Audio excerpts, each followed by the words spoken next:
Hai, apa kabar? Nama saya Nico Omerion Khere, VP Research and Analysis di PT Valbury Asia Futures. Hari ini saya ingin menyampaikan tips and tricks dalam trading di pasar emas.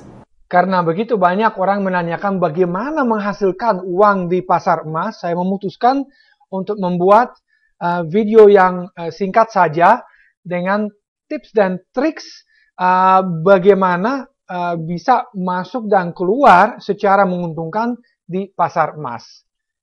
Nah, kalau kita melihat trading sendiri itu, mungkin Anda tahu atau tidak, tetapi ada dua cara yang bisa dilakukan sebagai trading. Nah, yang pertama itu ada discretionary trading yang dilakukan sama 85% dari semua trader di seluruh dunia, dan ada juga system trading yang dilakukan oleh sekitar 15% dari semua trader di dunia.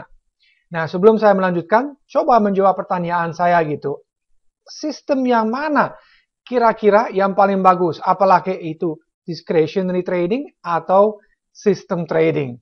Nah, mungkin sebelumnya saya perlu menjawab dulu. Apa itu discretionary trading? Karena Anda pasti tanya-tanya. Nah, discretionary trading itu trading dengan melibatkan perasaan. Nah, mungkin Anda sudah pada saat ini trading, dan Anda mungkin juga trading dengan melibatkan perasaan. Mungkin Anda pernah dengar orang mengatakan, wah, feeling so strong. Ya, pada awalnya dia mengatakan, wah, saya yakin harga emas pasti akan naik. Tapi ternyata, oops, feeling so wrong. Ternyata salah dia, karena harganya turun. Jadi, kalau kita melibatkan perasaan itu akan sering salah. Jadi, bukan pemandu wisata yang bagus itu istilahnya gitu, perasaannya. Dan trader seperti ini sering akan menyanyikan lagunya Toni Braxton. Mungkin Anda tahu atau tidak, tapi lagunya sangat menyedihkan sebetulnya adalah Killing Me Softly, di mana equity kita atau modal kita akan turun secara pelan-pelan tetapi pasti. Nah, sebaliknya, kalau misalnya kita membicarakan sistem trading, itu trading dengan menggunakan suatu sistem atau metode, ya, dan ini jauh lebih bagus. Lagunya pun yang dinyanyikan oleh trader ini adalah lagunya 007 alias James Bond, yaitu Tomorrow Never Dies. Jadi Anda equity-nya atau modalnya akan naik terus ya, karena Anda memang sudah sistematis. Ada metodologi dalam trading Anda yang jauh lebih bagus. Nah, apa implikasi dari dua macam trading ini adalah bahwa uang itu akan mengalir secara terus-menerus tanpa hentinya dari discretionary trader ke system trader. Oleh karena itu juga ini disebutnya the stupid money, ya, dan ini adalah the smart money atau uang yang pintar yang selalu menghasilkan banyak sekali uangnya. So again, sistem atau metode diperlukan untuk trading. Nah, sistem yang paling bagus adalah sistem yang menggunakan analisa teknikal, dan itu mudah sekali untuk dipelajari. Nah, kalau misalnya Anda melakukan discretionary trading, atau dengan kata lain Anda melibatkan perasaan-perasaan seperti apa yang dilibatkan adalah seperti ini, yaitu ada 3, itu universal, dimanapun orangnya pasti punya perasaan seperti fear, greed, dan juga hope, ya, ketakutan, keserakahan atau kerakusan, dan juga harapan. Nah, orang yang nyangkut itu masuk semuanya di sini ya, karena mereka selalu mengharap bahwa posisi mereka akan balik ya, karena mereka punya posisi yang salah yang berlawanan dengan pasar. Mereka selalu harap, wah, mudah-mudahan pasar akan balik dan kembali menguntungkannya untuk saya gitu. Dan hati-hati, jika Anda melibatkan perasaan, Anda akan mengalami pada akhirnya sebuah bencana mental, bukan bencana alam, tapi bencana mental. Dan di sini ada 4 stadium, stadium 1, 2, 3, dan 4. Dan kalau stadium 4 itu masuk RSJ, saya suka bercanda gitu, alias rumah sakit jiwa. Jadi hati-hati sekali ya, kalau bisa jangan pernah melibatkan perasaan Anda dalam berinvestasi. Memang mudah untuk dibicarakan, lebih sulit untuk dilakukannya. Oleh karena itu nanti pada akhirnya saya akan membuka suatu tips untuk Anda supaya Anda bisa menghindari perasaan dalam trading. Nah, lalu kalau Anda melibatkan perasaan juga, banyak sekali godaan. Katanya kalau laki-laki itu godaannya 3, ya, harta, tahta, wanita. Nah, kalau di sini, alhamdulillah puji Tuhan, hanya 2. Ya, yang pertama itu floating loss atau kerugian yang mengambang. Nah, itu dengan kata lain, kalau misalnya Anda punya posisi yang salah dan Anda membiarkannya, itu akan mengakibatkan kerugian yang makin besar, ya. Jadi setiap hari misalnya bisa makin besar, bisa juga mengecil, tapi bisa juga makin membesar. Dan yang kedua itu locking. Nah, locking itu seperti apa? Itu misalnya contohnya, Anda buka posisi baru, jual gold. Kenapa demikian? Karena Anda pikir gold akan turun dulu harganya. Misalnya Anda sell atau jual di 12.30. Ternyata setelah Anda buka posisi ini, harganya naik dan Anda mulai panik. Wah, jangan-jangan harganya makin naik, jadi saya akan makin rugi. Oleh karena itu, Anda membuka posisi baru, beli atau buy gold di misalnya contohnya 12.40. Dengan kata lain, Anda sudah mengalami kerugian $10. Nah, sekarang karena Anda punya sell, Anda punya buy, tentunya kerugiannya tidak akan makin besar, juga tidak makin kecil. Cuman besok harinya Anda bangun makin pusing. Kenapa?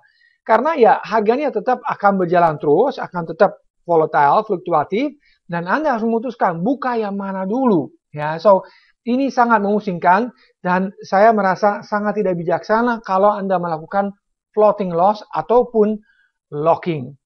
Nah, satunya juga yang perlu disampaikan adalah bahwa floating loss atau kerugian yang masih mengambang adalah penyebab utama atas kehabisan dana investor. Selalu ingat itu. Jangan membiarkan kerugian itu menjadi makin besar. Nah, bagaimana caranya? Nah, ini ada obatnya memang.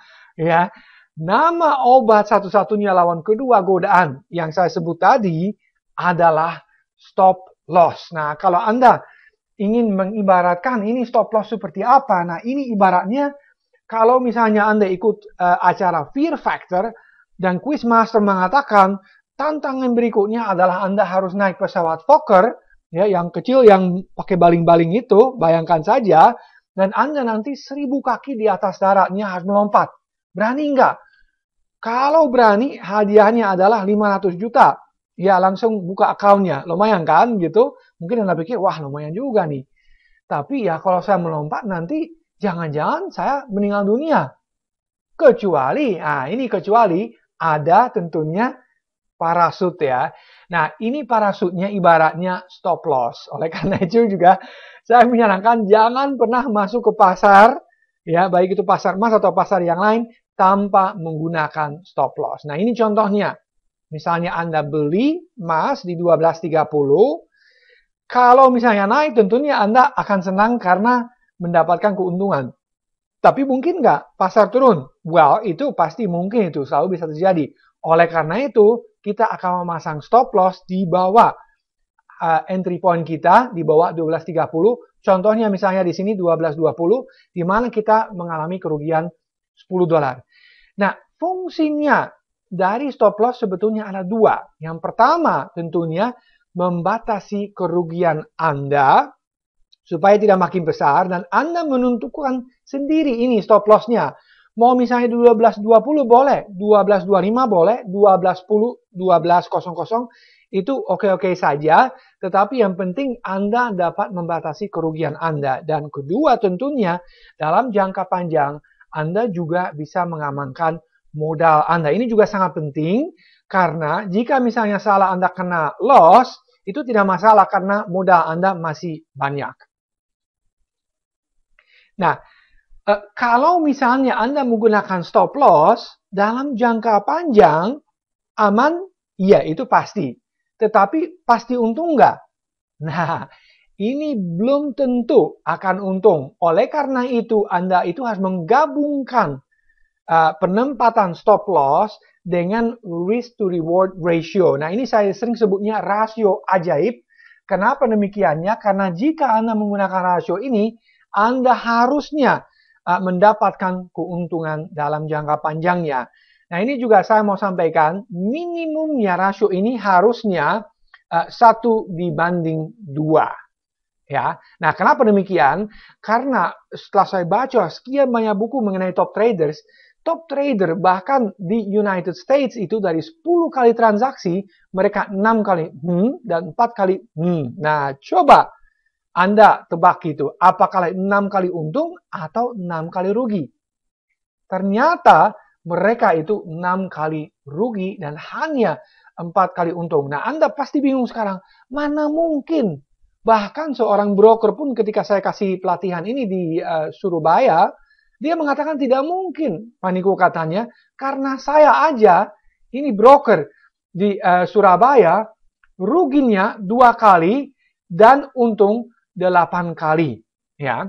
Nah, tetapi saya bilang sama dia, apakah Anda untung nggak jangka panjangnya? Karena saya sudah tahu, orang seperti ini sering mengalami penyakit, saya sebutnya, penyakit takut untung besar.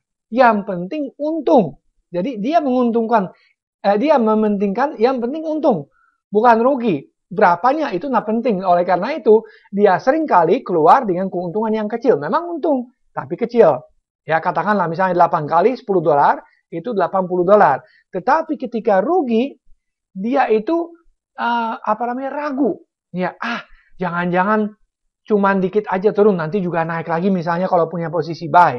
Ya, dan itu berlangsung terus sampai misalnya kerugiannya udah mencapai $50, ya, baru dia memutuskan untuk misalnya cut loss. Oleh karena itu 2 kali $50 itu tentunya $100 kerugiannya. Akhirnya dia menderita kerugian sebesar $20 ya. Nah, lebih lanjut kita melihat risk itu tentunya risiko, dan risikonya apa? Risikonya pasti bahwa Anda bisa menderita kerugian. Tapi tadi kita sudah sampaikan, kerugian dapat dibatasi dengan stop loss. Ya. Nah, sebaliknya rewardnya tentunya itu untung. Nah, sekarang kalau Anda masih bingung, kira-kira saya harus menempatkan stop loss-nya di berapa? Nah, pertama Anda harus memutuskan saya ingin untung berapa dari setiap transaksi. Nah, kalau misalnya mau untung 10 atau 20 atau 30 atau $40, artinya kalau kita menggunakan rasio ini 1:2, berarti akan setengahnya. Atau misalnya $5, $10, $15, dan $20. Ya. Nah, sekarang kita lihat ya, secara praktis kalau kita misalnya menghitung loss dan profit, bagaimana? Dengan misalnya menggunakan short term trading saja. Ya, misalnya kerugian $5, keuntungannya $10. Nah, kalau kita hitung 4 kali $10 berarti $40, keuntungannya, kerugiannya 6 kali $5 berarti minus $30, totalnya plus $10. Jadi Anda melihat sendiri, walaupun Anda hanya punya transaksi 4 kali untung, 6 kali rugi, itu masih menguntungkan Anda sebesar $10 atau dengan kata lain $1.000 karena kita menggunakan leverage 1:100. Jadi $10 di pasar emas itu akan menghasilkan $1.000 di pasar berjangka ini. Nah, lalu kalau kita misalnya trading sekarang 10-20, rasionya sama, 1:2. Hasilnya kira-kira sama enggak? Ternyata hukum angka akan mengatakan beda, di mana dia untung ternyata $20 atau 2 kali lipat dibandingkan contoh pertama. Nah, lalu kalau kita melihat lebih lanjut, misalnya 20-40, akan tentunya lebih besar lagi. Ya. Nah, oleh karena itu saya ingin memberikan saran investasi bahwa Anda harus berani memangkas kerugian ketika kerugian masih kecil dan juga selalu sabar dalam mengambil keuntungan. Tadi kita melihat juga kalau kita makin lama menunggunya untuk mengambil keuntungan, ternyata dalam jangka panjang hasilnya akan jauh lebih menggiurkannya.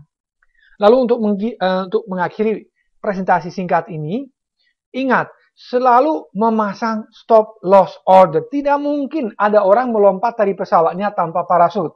Nah, ini juga tidak baik kalau Anda misalnya masuk ke pasar emas tanpa parasut atau dalam hal ini stop loss order. Karena Anda tentunya juga tidak mau meninggal dunia atau kehilangan modalnya dalam hal ini ya. Lalu juga ingat selalu membuat rencana sebelum transaksi. Rencana ini dinamakan trading plan. Ya, trading plan yang punya 3 bagian yaitu entry point, exit point, dan stop loss. Ya, ini juga sama dengan misalnya kalau Anda mau bangun rumah, mau bikin bisnis, selalu ada plan. Ya, dan juga terakhirnya sabar dalam masuk maupun keluar dari pasarnya. Tidak hanya sabar dalam keluar dari pasarnya, tapi juga masuknya. Artinya, kalau entry point misalnya belum tercapai, Anda jangan memaksa kehendaknya dan masuk sebelum itu terwujudnya. Juga tentunya kalau exit point-nya belum tercapai, jangan keluar terlebih dahulu.